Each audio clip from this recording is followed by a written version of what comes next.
नमस्कार, मैं ऋचा सिंह और आप देख रहे हैं सी न्यूज भारत। वक्त हो चुका है न्यूज बुलेटिन का। बुलेटिन में पहली खबर रेवाड़ी से है, जहां पुलिस ने 9 साल बाद रेप आरोपी को किया गिरफ्तार। आगे खबर शाहजहांपुर से है, जहां धारा हटाने के बदले दरोगा ने अपने ही विभाग के होमगार्ड से मांगी रिश्वत। साथ ही अगली खबर गंजबा सौदा से है, जहां 6 कुंतल चना एवं 6 कुंतल सोयाबीन के साथ पुलिस ने 4 आरोपियों को किया गिरफ्तार। और भी तमाम खबरों पर आइए विस्तार से करते हैं चर्चा। खबर बुलंदशहर से है, जहां सूबे के उप मुख्यमंत्री केशव प्रसाद मौर्य शहर पहुंचे। रिजर्व पुलिस लाइन स्थित हेलीपैड पर उप मुख्यमंत्री का उड़न खटोला उतरा है। उसके बाद डिप्टी सीएम गंगानगर स्थित भाजपा कार्यालय के लिए रवाना हुए, जहां भाजपा विधायकों सहित बुलंदशहर जिला प्रशासन भी मौजूद रहा। इस दौरान पुलिस प्रशासन ने सुरक्षा व्यवस्था का ध्यान रखा। वहीं डिप्टी सीएम के आने से एक दिन पहले सारी तैयारियां पूरी कर ली गई थी। बुलंदशहर से सी न्यूज संवाददाता नितिन सिंह राजपूत की रिपोर्ट। खबर हरियाणा के रेवाड़ी जिले से है, जहां पुलिस ने रेप के मामले में 9 साल से फरार चल रहे एक अपराधी को गिरफ्तार कर लिया है। वहीं शुरुआती पूछताछ में उस पर विदेश भेजने के नाम पर 1,80,000 रुपए की धोखाधड़ी करने का मामला भी सामने आया है। पुलिस ने आरोपी को बिहार की राजधानी पटना से गिरफ्तार किया है। वहीं अब आरोपी को कोर्ट में पेश कर रिमांड पर लिया जाएगा। डीएसपी संजीव कुमार ने बताया कि पकड़ा गया आरोपी बिहार के जिला औरंगाबाद का रहने वाला धर्मेंद्र कुमार है। 2014 तक वो रेवाड़ी जिले के औद्योगिक कस्बा धारूहेड़ा में रहता था। उसी समय उस पर एक युवती ने दुष्कर्म का मामला दर्ज कराया था। मामला दर्ज होने के बाद वो फरार हो गया। पुलिस लगातार उसकी तलाश करती रही, लेकिन सुराग नहीं लगा। वहीं 2015 में उसे कोर्ट से पीओ घोषित कराया गया था। इसी बीच आरोपी ने 2 माह पहले धारूहेड़ा में एक ही व्यक्ति को विदेश भेजने के नाम पर 1,80,000 रुपए की ठगी कर दी। पीड़ित ने आरोपी के खिलाफ केस दर्ज कराया, जिसके बाद पुलिस आरोपी धर्मेंद्र की लोकेशन ट्रेस करते हुए पटना तक पहुंच गई और उसे गिरफ्तार कर लिया। ये आरोपी धर्मेंद्र कुमार है। ये इसके खिलाफ थाना धारूहेड़ा में 2014 में 376 का एक केस दर्ज हुआ था और हमारी धारूहेड़ा पुलिस ने बहुत मेहनत से इसको 9 साल के बाद ये 2015 में ये पीओ घोषित हो गया था और 9 साल के बाद इसको धारूहेड़ा पुलिस ने पटना से गिरफ्तार किया। क्या पूरा मामला? इस पे रेप का आरोप था इस पे, और उसके बाद ये यहाँ से भाग गया था। और इसका जो आपराधिक रिकॉर्ड है वो चेक करने से पता लगा कि 2023 में भी इसके खिलाफ विदेश भेजने के नाम पे किसी से 1,80,000 रुपये धोखाधड़ी का केस भी दर्ज है। तो उस केस में भी इसकी गिरफ्तारी की जा रही है। ये भी थाना धारूहेड़ा में दर्ज है। दोनों केस धारूहेड़ा में दर्ज थे जी। ये धोखाधड़ी का केस कब दर्ज हुआ था? धोखाधड़ी का केस दर्ज हुआ था 2/4/2023 को। ये उस टाइम पे यहाँ रहते थे, उस समय पे ये घटना को अंजाम दिया गया था। हरियाणा से सी न्यूज संवाददाता चैन सिंह की रिपोर्ट। खबर प्रयागराज से है, जहां नगर निकाय चुनाव की आचार संहिता खत्म होने के बाद शनिवार को करछना तहसील में संपूर्ण समाधान दिवस की प्रक्रिया शुरू कर दी गई। इस मौके पर एडीएम वित्त जगदम्बा प्रसाद की अध्यक्षता में कार्यक्रम आयोजित किया गया। वहीं कार्यक्रम की जानकारी के अभाव में फरियादियों की संख्या काफी कम दिखी। वहीं तहसील सभागार में बैठे अधिकारी कर्मचारी भी मोबाइल फोन में व्यस्त दिखे।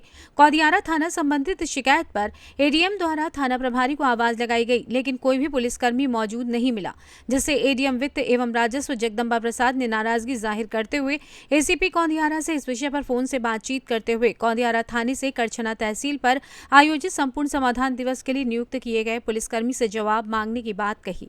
बता दें कि तहसील समाधान दिवस पर फरियादियों की लंबी कतारें लगी रहती हैं, लेकिन तहसील कर्मचारियों की लापरवाही के चलते शिकायतकर्ता लगातार तहसील थाने का चक्कर लगाने को मजबूर हैं। प्रयागराज से सी न्यूज संवाददाता मंगला प्रसाद पटेल की रिपोर्ट। शायद आपने कभी थानों की दीवारों पर एक स्लोगन लिखा जरूर पढ़ा होगा, भय मुक्त समाज दलाल मुक्त थाना। लेकिन आज की पुलिस ने उसको मिटाकर उस पर चूना पोत दिया है। दरअसल मामला लखीमपुर खीरी की सदर कोतवाली की पुलिस चौकी एलआरपी का है, जहां चौकी इंचार्ज चेतन प्रकाश तोमर ने अपने ही विभाग के होमगार्ड के ऊपर लगी 307 धारा हटाने के एवज में घूस में फ्रिज की मांग कर डाली। रिश्वतखोर दरोगा के हुक्म की तामीर के लिए होमगार्ड ने पैसे न होने के चलते फाइनेंस कराकर किश्तों पर 5 स्टार फ्रिज खरीदकर एलआरपी चौकी में रखवा दिया। लेकिन जब उसके बाद भी धाराएं कम नहीं हुई तो पीड़ित होमगार्ड ने मीडिया के सामने एलआरपी चौकी इंचार्ज की पोल खोलकर रख दी। जब मामला एसपी के संज्ञान में आया तो एसपी ने जांच सदर सीओ को सौंप दी। बता दें कि सदर कोतवाली क्षेत्र के एलआरपी चौकी इंचार्ज चेतन तोमर आए दिन विवादों के घेरे में रहते हैं, फिर चाहे अपनी कार पर ठाकुरवाद लिखने वाला मामला हो या कोई और। एक चक्कर में गया हुआ था, तो उसमें बीच बरानों के चक्कर में मैंने सुलह समझौता करा दिया। फिर हमने कहा ठीक है, अपने अपने घर जाइए, सोइए। तो हम लोग घर पे चले आए। लड़ाई झगड़ा था जो भी था। उसके बाद 20 तारीख को मेरे पे FIR हो जाती है। उसमें FIR होने के बाद 307, 452 कई धाराओं पे मेरे पे मुकदमा पंजीकृत हो जाता है। और ठीक जिस दिन का प्रकरण था उसके सुबह मॉर्निंग में मैंने एप्लीकेशन दी कोतवाल महोदय को। तो मेरा मेडिकल भी हुआ था, क्योंकि मुझे भी चोटें आई थी बीच बराव कराने के बीच में। तो उसके बाद मेरा भी मेडिकल हुआ, मैंने भी एप्लीकेशन दी। उसके बाद मेरा FIR मेरे नहीं लिखी गई, तो मैंने श्रीमान पुलिस अधीक्षक महोदय खीरी को एप्लीकेशन दी। तो उसके बाद भी उन्होंने CO सदर सिटी को जांच के आदेश दिया, 3 दिवस में आख्या मांगी। उसके बाद भी मेरी FIR नहीं लिखी गई। मेरी एप्लीकेशन प्रथम सूचना रिपोर्ट देने के बाद ठीक 15 दिन बाद मेरी FIR लिखी गई। और उसके बाद मैंने जब दरोगा से विवेचक जो थे मेरे FIR के, मैंने उनसे बात की सर ये प्रकरण जो है 307 का नहीं है, और ऐसा था नहीं, नॉर्मल पड़ोस में आपस पड़ोसी लड़ाई मारपीट था, और ऐसा नहीं है। और तो बोले दरोगा जी चौकी इंचार्ज बोले 360 हट जाएगी, परेशान मत हो, और कोई दिक्कत नहीं है, व्यवस्था कर दो। तो हमने ऐसा व्यवस्था क्या सर, गरीब आदमी है, परेशान है, होमगार्ड भी है, 4th क्लास की नौकरी है, मृतक आश्रित कोटे से भर्ती हुए थे। तो बोले कि गर्मी बहुत है यार, एक फ्रिज की व्यवस्था करा दो। तो हमने कहा ठीक है सर, लेकिन कहीं नहीं करा दोगे तो ठीक है, नहीं तो तुमको नौकरी करना सिखा देंगे। तो हमने कहा सर ऐसी कोई बात नहीं, नौकरी आप भी करते हैं, हम भी करते हैं, और स्टाफ का मामला है, आप भी वर्दीधारी हम भी हैं, तो तब तो समझ ही रहे होगे क्या है क्या नहीं है। तो बोला ठीक है करा दो व्यवस्था, देखता हूँ तुम्हारे धाराएँ वगैरह कम करा देता हूँ। हमने कहा ठीक है सर। तो मेरे पास पैसे नहीं थे, तो उसके बाद हमने बजाज कंपनी द्वारा फाइनेंस कराया, और किस्तों पे जो है फ्रिज 5 स्टार सैमसंग कंपनी की फ्रिज ली। उसके बाद दरोगा जी को चौकी पे ऑटो में ला करके चौकी पे रख दिया। जब कल मैं जाता हूँ दरोगा जी के पास, पूछता हूँ सर वो धाराएँ वगैरह हटा दीजिए, और तो बोले कि यार वो DGP जो है पुलिस के विभाग के, वो विश्वकर्मा है, वो विश्वकर्मा राजेंद्र भी है, वो वहाँ गया था। तो DGP साहब का प्रेशर आ रहा है कि नहीं वो ठीक है ये वो, तो धारा 452 नहीं हट पाई। तो हमने कहा ठीक है सर कोई बात नहीं, ये है वो है। तो फिर इतनी बात हुई सर, फिर मैं चला आया। चेतन प्रकाश तोमर, LRP चौकी इंचार्ज। लखीमपुर खीरी से सी न्यूज़ संवाददाता राजू यादव की रिपोर्ट। खबर आगरा से है, जहां अग्रबंधु समन्वय समिति द्वारा ग्रीष्मकालीन प्रशिक्षण शिविर समर कैंप का शुभारंभ सेंट एंड्रयूज स्कूल की बालकेश्वर शाखा में किया गया। शुभारंभ अग्रसेन महाराज के चित्र पर माल्यार्पण कर किया गया। उसके बाद बच्चों द्वारा मंच पर सांस्कृतिक रंगारंग प्रस्तुतियां दी गईं। सभी समिति के सदस्यों का स्वागत सम्मान किया गया। वहीं इस मौके पर क्षेत्रीय पार्षद मुरारी लाल गोयल और CMD डॉक्टर गिरिधर शर्मा ने बच्चों को अपना आशीर्वाद प्रदान किया। आगरा में कैंपों के लिए, समर कैंपों के लिए एक ऐसा नाम बन चुका है जिसके अभिभावक इस आगरा शहर के और आगरा शहर के वो बच्चे जिनमें कुछ लगन है, जिन्हें कुछ सीखने की चाह है, वो इंतजार करते हैं पूरे साल में कि कब अग्रबंधु समन्वय समिति का समर कैंप प्रारंभ हो और हम अपने माता पिता को ले जाकर उसमें रजिस्ट्रेशन कराएं। और जिस समर कैंप में आज 20 विधाओं को, 20 सब्जेक्टों को लेके, जिसमें मेहंदी है, जूडो कराटे हैं, बच्चों की अलग जिसके अंदर विधाएं हैं, जो कि 20 तो शुरू हुई हैं, जिसको और भी आगे ये अग्रबंधु समन्वय समिति ले जा सकती है। मैं तो ये कहूँगा कि आज पहले दिन, प्रथम दिन ही, जिसमें 800 से ज़्यादा अभिभावकों ने अपने बच्चों के साथ आकर रजिस्ट्रेशन करा लिए, तो ये हजारों की संख्या में कहाँ पहुँचेगा इसकी कोई अनुमान भी नहीं है। ये कहिए कि ये महासमर कैंप से अग्रबंधु समन्वय समिति और सेंट एंड्रयूज स्कूल के संयुक्त तत्वावधान में विभिन्न ललित कलाओं के लिए प्रशिक्षण दिया जाता रहा है, और बड़े सौभाग्य का विषय है कि इस बार भी ये कार्य संपन्न होने जा रहा है। समर वेकेशन का पर्याय होता है, लोगों को लगता है कि बच्चों को देर तक सोना है, घर पे आराम करना है, लेकिन इस पर्याय को बदलने के लिए ही समर कैंप का आयोजन किया जाता है।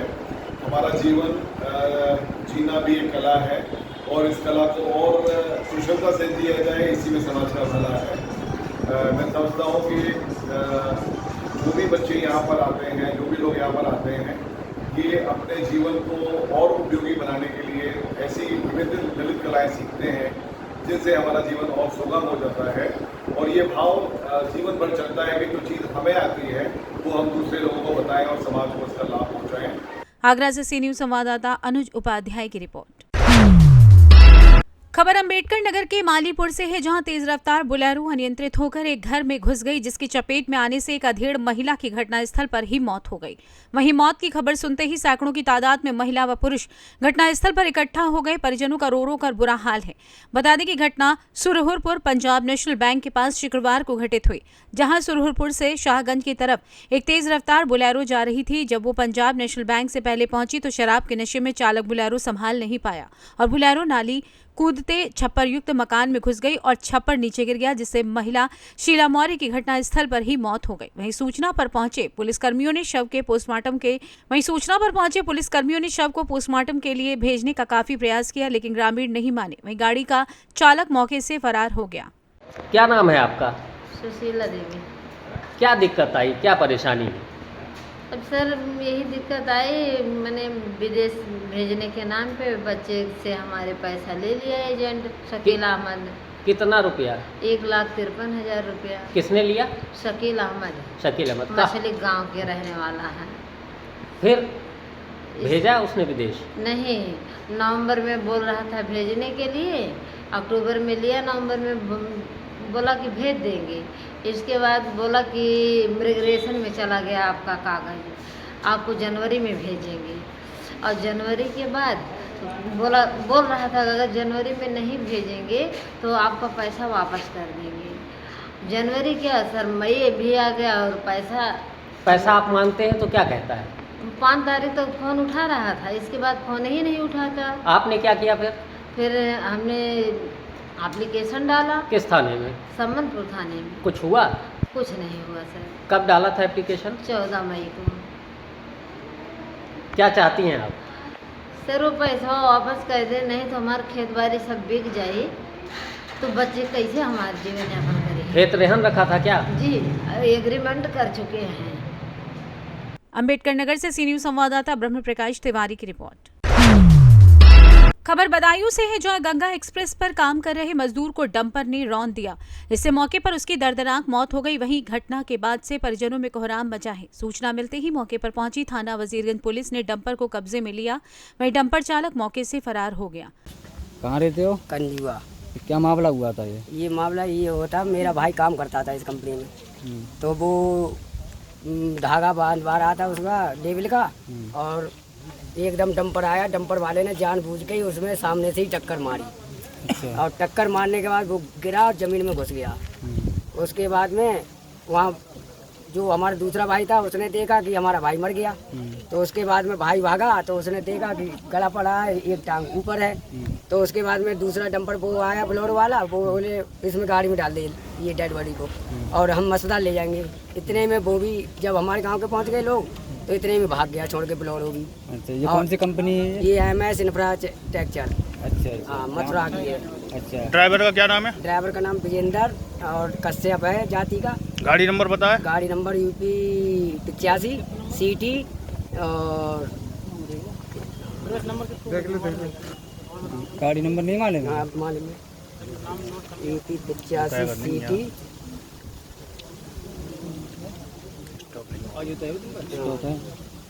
UP 85 CT 0624 0624। जी। बदायूं से सी न्यूज संवाददाता चंद्रकांत की रिपोर्ट। खबर रायबरेली से है, जहां इन दिनों दबंगों के हौसले काफी बुलंद होते जा रहे हैं। जहां पुस्तैनी आम रास्तों पर हो रहे खड़ंजा निर्माण के दौरान दबंगों ने युवक पर हमला कर उसे लहूलुहान कर दिया, जिसके बाद पीड़ित ने दबंग के विरुद्ध मुकदमा दर्ज कराया है। दरअसल पूरा मामला रायबरेली के सलोन कोतवाली क्षेत्र में मौजूद करहिया चौकी स्थित कानपुर गांव का है, जहां के निवासी पीड़ित ने DM माला श्रीवास्तव को शिकायती पत्र सौंपते हुए बताया कि मेरे घर के सामने से कई दशकों पूर्व का पुस्तैनी सार्वजनिक निकास मार्ग था। इस पर गाँव के ही मनोज नाम के व्यक्ति अवैध कब्जा करने की पूरी योजना में है। बरसात के मौसम में पानी भरने से ये रास्ता पूरी तरह बाधित हो जाता है, जिसको लेकर खड़ंजे का निर्माण शुरू होते ही दबंग युवक ने विवाद शुरू कर दिया। वहीं पीड़ित ने जनहित में तत्काल खड़ंजा निर्माण के कार्य को शुरू करवाए जाने की मांग की है। नाम और परिचय। नाम विकास कुमार पांडे है। परिचय हमारा कानपुर करहिया बाज़ार गांव से हैं। क्या मामला है? हमारा एक रास्ते का विवाद है जो कि एक दबंग व्यक्ति ने कब्जा कर रखा है। वह ग्राम समाज की ज़मीन है और उस पर कई परिवारों का आना जाना है, जिससे कि हमारा रास्ता जो है वो बाधित कर रहा है। एक दबंग किस्म का व्यक्ति है। आपने शिकायत हमने जिलाधिकारी को करी है, एसपी पुलिस अधीक्षक साहब को दी है और थाने में भी हमने तहरीर दी है जो हमको मारा पीटा गया है और दर्ज करा गया है मुकदमा। उसके संबंध में चाहते हैं कि उस पर जल्द से जल्द खरिंजा लगे और खरिंजा लग के वो उस पर हमें रास्ता दिया जाए, नहीं तो वह दबंग के किस्म का व्यक्ति दीवार वगैरह का निर्माण करके कब्जा करना चाहता है। रायबरेली से सी न्यूज़ संवाददाता आशीष मौर्य की रिपोर्ट। फिलहाल न्यूज़ बुलेटिन में बस इतना ही। देश दुनिया की तमाम खबरों को जानने के लिए देखते रहें सी न्यूज़ भारत। हर खबर आपके साथ, आपके हाथ।